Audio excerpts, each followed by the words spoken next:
The Football Show on Off the Ball. With Sky. Watch every live Premier League game this season on Sky Sports, BT Sport and Premier Sports. I'm prepared to do anything I can to play for my country again. Do it then. What about your start to the game? It wasn't bad, was it? Why should an honest answer be a mistake? How can a modern day manager not have a mobile phone? Why should he?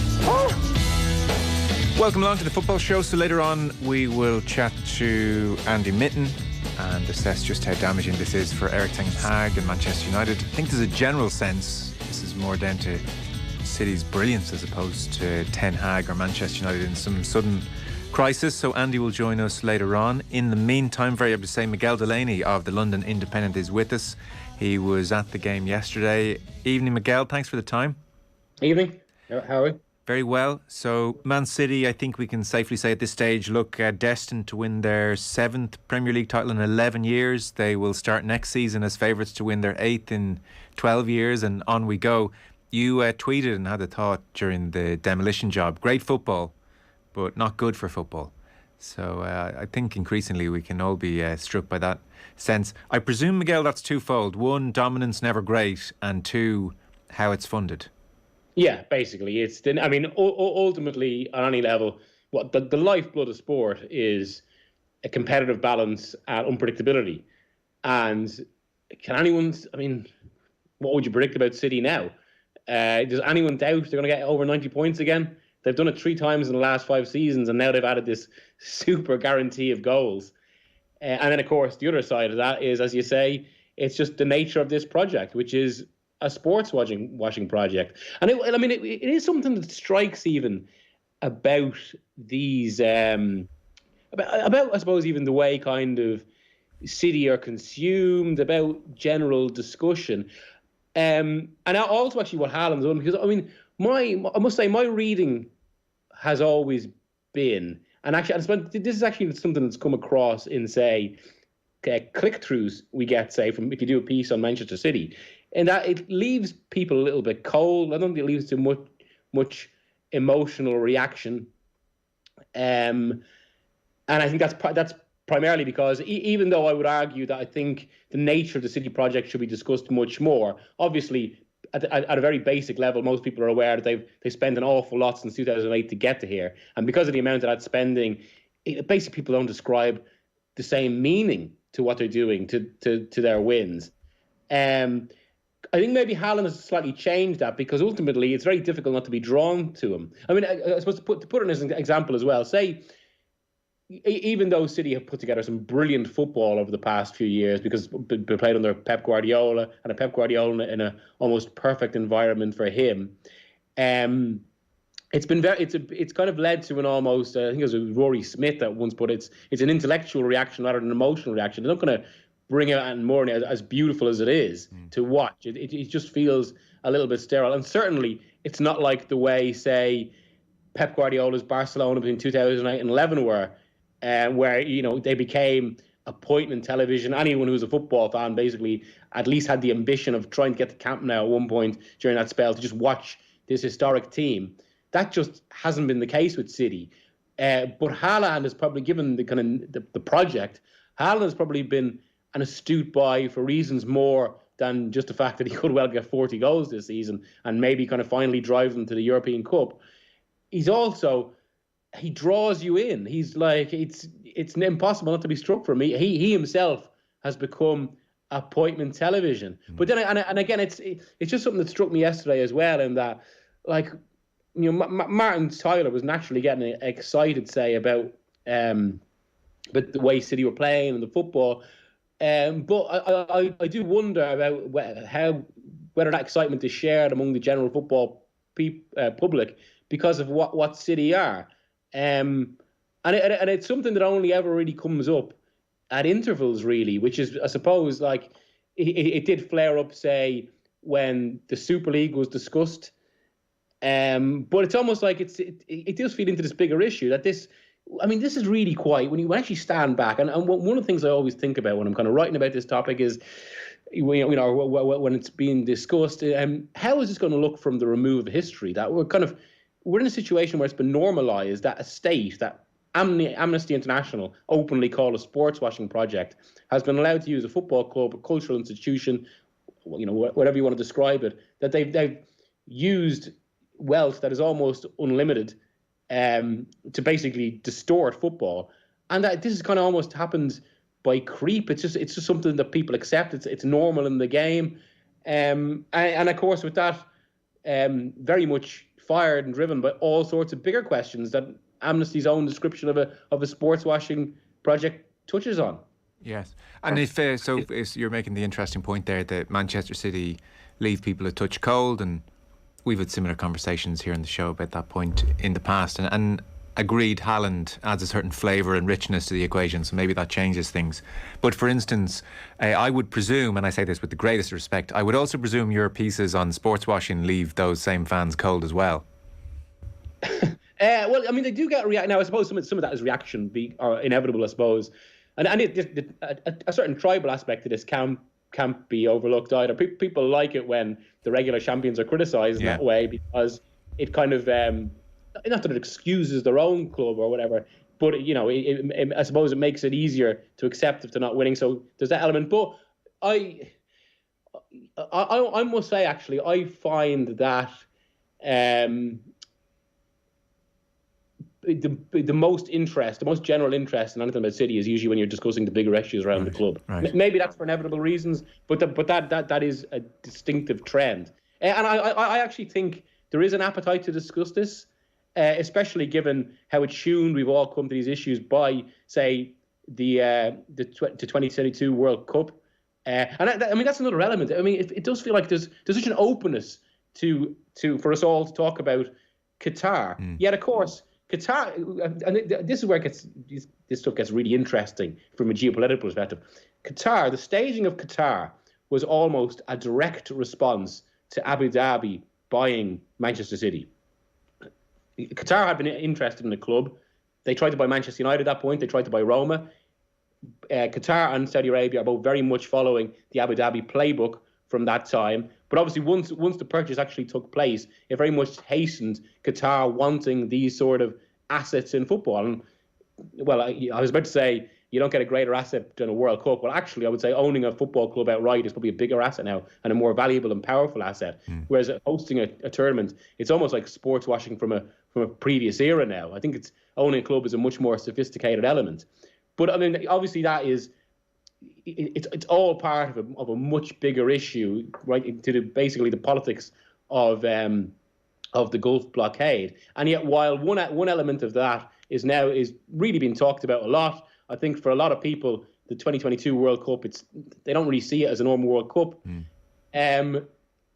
We haven't quite reached that stage with Manchester City or even Paris Saint-Germain to an extent. Newcastle is different, I suppose, because by the time the takeover happened, it was obviously discussion of it was everywhere. It does actually feel as if Newcastle are actually scrutinised in a way that City, and even the way very early on Eddie Howe got questions in a way that hasn't really happened with Pep Guardiola that much, I would say.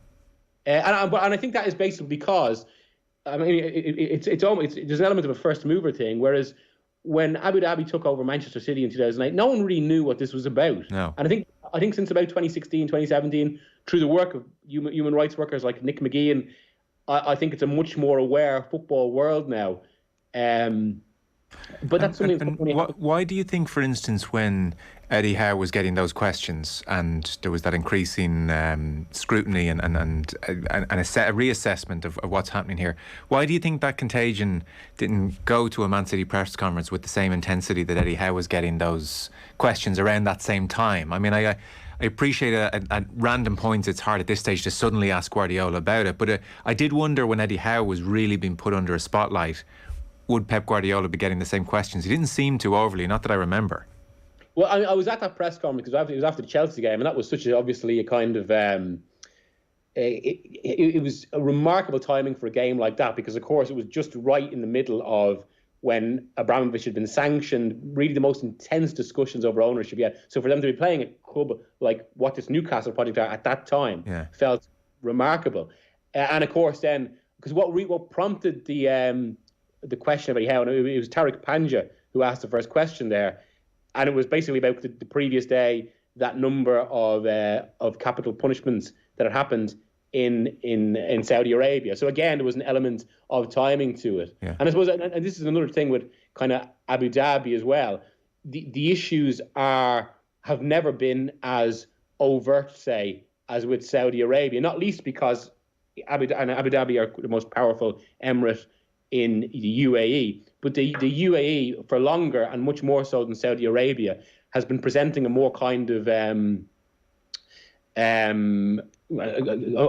more presentable face to the world, right down to the fact that people go to Dubai on holiday without even thinking about any of these issues. And it was interesting, actually. I was talking to someone who's been involved in the World Cup preparations.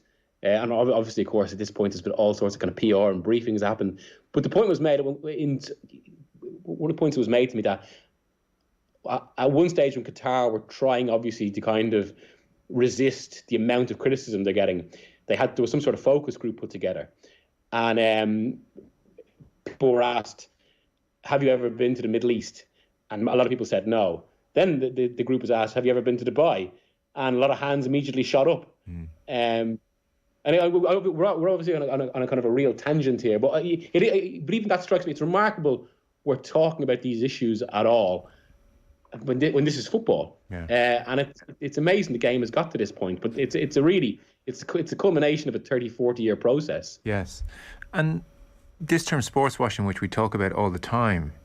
So I don't know if initially it was intended to just be a case of good PR, and we can outweigh the negatives with all the positive PR we get from not just owning a club, but owning a successful club. Maybe that was the initial intention, or maybe not. I don't know, but I don't buy that anymore. I don't think that's working anymore. The sports washing efforts, be it Qatar, Saudi Arabia, maybe Abu Dhabi to a lesser extent, all they have done for, I think, myself and lots of people in this part of the world is serve to highlight the abuses. The ownership of these golf tours and football clubs has simply shone a global spotlight on the abuses. And so I don't know what you think. To me, it doesn't seem like they're worried about good PR anymore. It's just simply a flex. It's just simply, we are powerful. Not only do world leaders travel over on bended knee begging for oil, we're putting it up in bright neon lights, i.e. football clubs and you know, sport as the eyes of the world.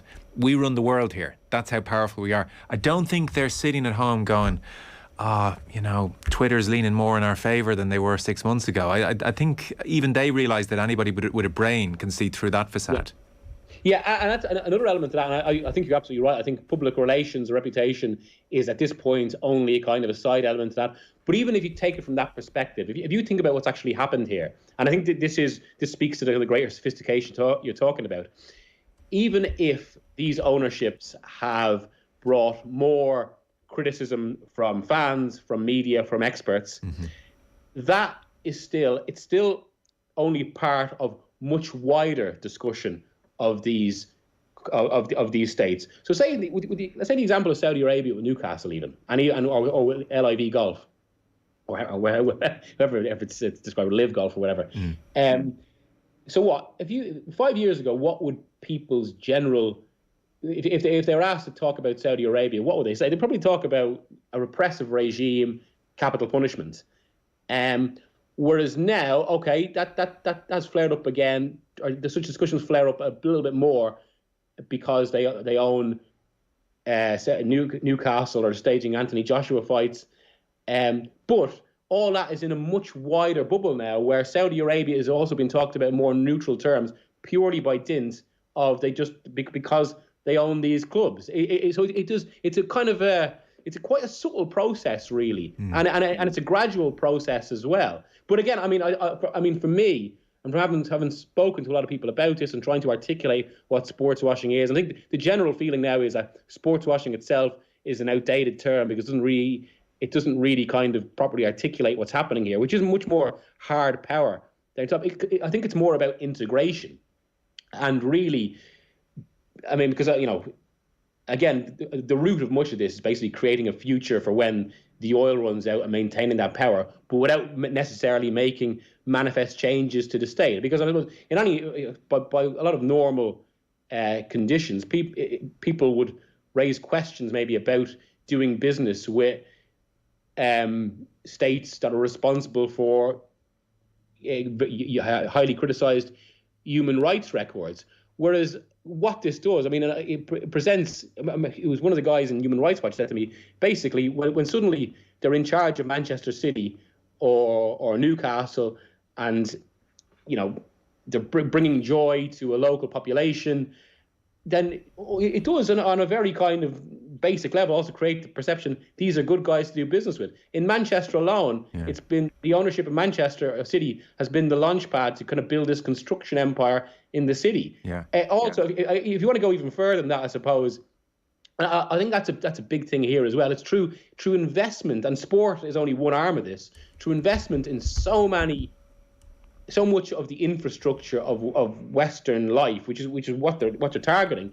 It basically becomes very difficult to criticize, very difficult to kind of. I mean, one of the most immediate responses you get when you write anything about any of this is accusations of hypocrisy in some way. But that is partly because they've made the entire world hypocritical. I mean, look at an example here. It was put to me recently when I was doing a piece on how few football federations have actually backed basically very little was being done to put pressure on Qatar, that they hadn't backed this campaign by the human rights groups to pay up FIFA, which is the FIFA match their prize money for the World Cup with compensation to victims.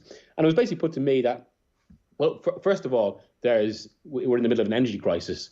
And if we didn't have the energy crisis as a consequence of the invasion of Ukraine, that you'd probably see much more MPs or politicians speaking out against Qatar. That hasn't really happened. There hasn't been much momentum behind that at all. And but look, as a basic example as well, say when I contacted for that piece, which is about a month and a half ago now, I contacted all 31 of the qualified federations, not Qatar themselves. But say I published a response. Say with Spain. In Spain's response, they didn't actually mention Qatar at all. They gave me some quite strange response about how our commitment to human rights is shown by how when we played a Super Cup in Saudi Arabia, we demanded certain measures like that women be allowed into the stadium. But of course, what's the wider context of that as well? Well, Qatar has pumped $4 billion into the Spanish economy recently. So it does make the entire discussion very difficult. And this is what I suppose to come back round. It's not about public relations. It's not about reputation. It's about integration. And suddenly we're in a situation where we are doing business and have to live with states who are ultimately responsible. If people were actually sat down and confronted with the reality of what happens with, I mean, say even an element of how any dissent is responded to in the UAE, or on a much kind of more immediate and relevant level, the reality of how migrant workers have been treated in Qatar, it immediately changes mind. And it's something that actually I've been told about within football as well. That's with players, and it's why it's important for human rights groups to get to speak to squads ahead of the World Cup, something that not too many federations have allowed, because suddenly players are ultimately, like a lot of people, they're sentimental. If they're presented with the reality of these things, they will want to do something. But it's much more easy to kind of confuse and dilute that reality when, we're all just pressing ahead with this. And again, we're getting into quite, it's a discussion with a lot of layers to it, but I suppose it's a topic with a lot of layers to it. No, it is, and you've done brilliant work in this. And to be honest, I still do, but I had intended my second question to almost be, what was it like seeing Haaland in the flesh? So I'll come back to that in just 1 second. I guess one thought I had while you were talking there is that what's also very striking, and this will seem like a criticism of media, it's not necessarily that, but it's certainly an observation and a question. If you're a football fan, and, we're talking about how it started with Abu Dhabi and City, and it just kind of blossomed before our eyes. Yes, you can go on to the London Independent and read your pieces and seek them out, but it is very striking that you can, as a football fan, if you just consume the sport and in the main watch Sky Sports and BT Sport, if you're living here in the UK, you can go from one end of the season to the other without any conversation about this issue. It may not even be pointed out to you at any point that Abu Dhabi run Man City with any great level of conversation. Gary Neville's done it a bit of late, But I mean, he's every bit as concerned, for instance, about American investment funds trying to create a Super League structure as he is about human rights. So, you kind of wonder what would happen, for instance, if Kelly Cates turned to Roy Keane and Mick Richards yesterday and said, and what about the ownership structure here? Have you concerns about that as this great behemoth blossoms in front of us and wins their 7th league? I mean, I don't know what kind of conversation would happen there. The only time I remember it happening is when Newcastle had their first home game and Sky tried to deal with it quite a bit pre-match, and I think Jamie Redknapp did an interview with one of the new owners or one of the staff involved there. But in the main, like, it's just not... you don't see it on Match of the Day. You don't see it on any of the shows talked about. And so as a fan, unless you're kind of seeking this stuff out and looking for a deeper examination of the game, you can kind of just trot along and be fine in that respect. No, I suppose, I mean, one of the responses I've received, and I've put that question to people, I suppose, has been that ultimately they're there to talk about the football, and it is light entertainment. But then, my response would be that this directly influences what happens on the pitch. You can't, if you're taught, it's a root cause, you can't really get away from it ultimately, because it has to come back round to it. Also, a lot of these shows, as you mentioned, have discussed bigger issues. I mean, to be fair, I think... say Monday Night Football, they've gone for it a few times. Yeah.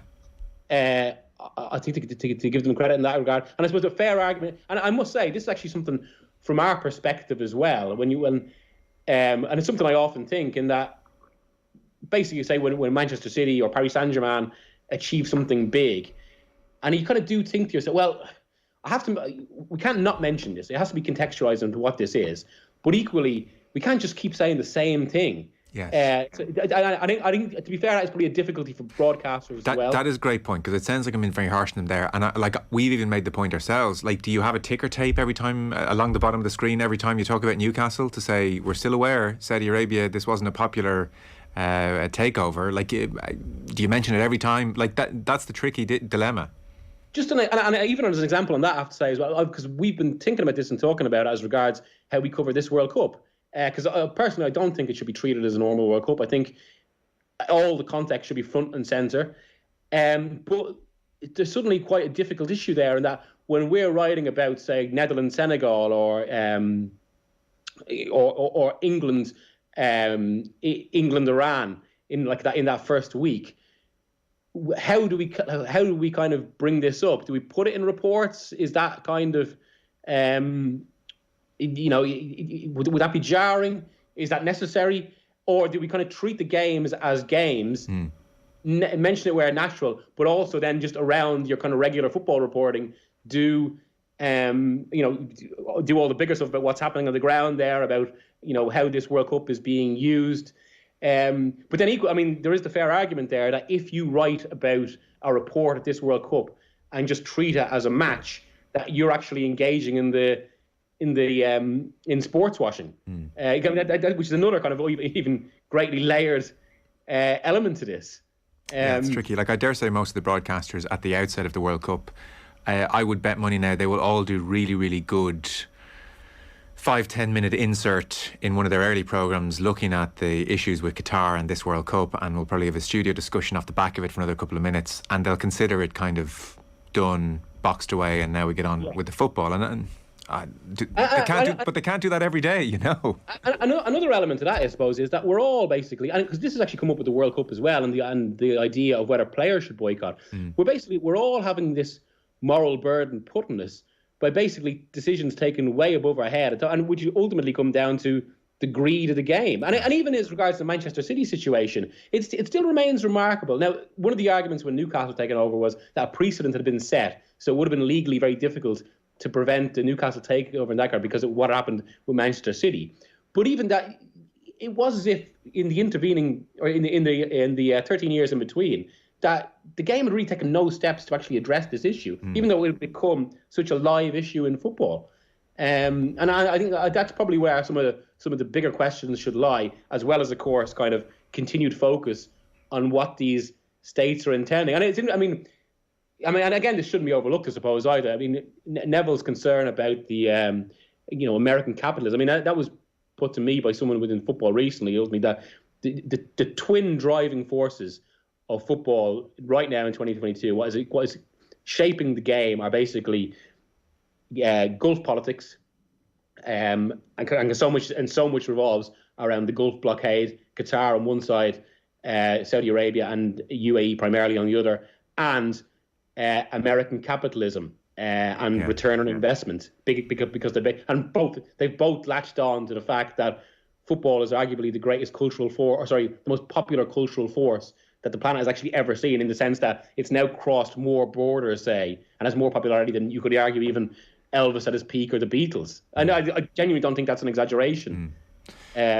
So, to round off the chat, because I know you have to run as well and the clock's against us, the second part of your tweet was, but not good for football. The first part was still great football. So Haaland did his thing. I mean, there were just amazing moments of this game. I think everybody had that sense when De Bruyne put that cross in for Haaland, that one, it wasn't really on. Like, the corridor wasn't as inviting as it often is. The angle wasn't as good as usual. And then the finish for De Bruyne, or the finish from Haaland, required this kind of elasticity and brilliance. And you're like, you kind of park everything we've just talked about in a moment like that and go, holy moly. I know. Well, and this is the power of it, basically. This is why sport is being used, because it's such a base interest for us that it makes, and because it is, there's an innocence to it. It's that innocence being used. It's impossible not to be kind of blown away by it, not to be kind of just, this is what we grew up with. And it's amazing to watch. That's part of it. And with Haaland, I mean, Ken made a point in his Irish Times piece today, basically, with that goal. Usually crowds have an instinct for when they know what's going to happen just by and kind of anticipate a goal like that. Whereas what was so remarkable about this was from both the quality of the ball and the manner Haaland finished, and they're both mercurial, really. Like, really footballers kind of pushing physical limits. Now, and I mean that in terms of kind of what most footballers are actually capable of.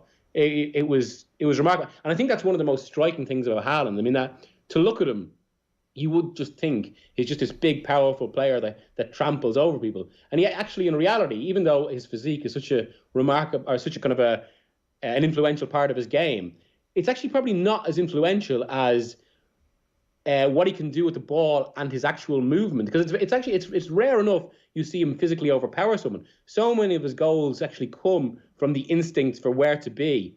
And how to kind of outfox defenders in that way. Even the header was a little bit like that. Yeah. There's that great replay in that same piece you mentioned by Ken early, where his eyes are locked on the ball and he's in and out of different people and he's just going to score it. And the movement is so clever. I mean, even when he's turning assist provider, the way he's pulling off defenders and drifting out wide, and how he's learned all this or internalized all this, or the instinct is just incredible. So, like, the last bit of intrigue this season will be, can he score 45 Premier League goals? Yeah, and also what it says about City and the Champions League, which was the one thing, because I don't really, when we get right down to it, I don't think anyone doubts they're going to win the league with over 90 points now. But even that, I mean, it suddenly puts a different spin of the last 5 years of Guardiola, particularly in Europe, in the sense, you still get the sense that Guardiola would rather win the league with or win the European Cup with a 5'8" false nine who drops back into midfield and they kind of out choreograph opposition sides. Oh yeah. Whereas what he's done, what they've done instead is basically just go buy the biggest guarantee of goals in the game since Messi and Ronaldo at their peak, and in fact already Haaland is scoring more than them at the same age, and he just Miguel, the back of the net. Pep can't look himself in the eye right now. He's disgusted. I wouldn't. I mean, it almost means we're in the absurd situation where, or I think you can almost have the absurd debate where it's actually not impossible to imagine a situation where, say, I don't know, Manchester City are playing Paris Saint-Germain in the Champions League semi-final, and this is one thing with the one potential flaw, but it's a very, very small flaw with City this season, that because so much has been made of how infrequently Haaland touches the ball. Ultimately, he's not really involved in play, which means, unlike most Guardiola teams, they don't have an extra forward dropping back into midfield. So what that has done is made them a bit more stretched, and has led to actually they've conceded a few more goals, including in yesterday's game, even if some of that was about the fact they were 6-1 ahead. But they have been a little bit more exposed at the back. And it isn't impossible to imagine a situation where he makes a tactical decision to rest Haaland in a game because he wants more control in midfield in a key game this season.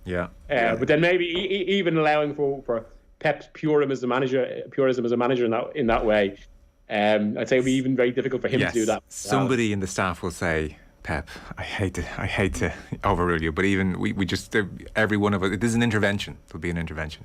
Thank you so much. Much appreciated, Miguel. Thank you.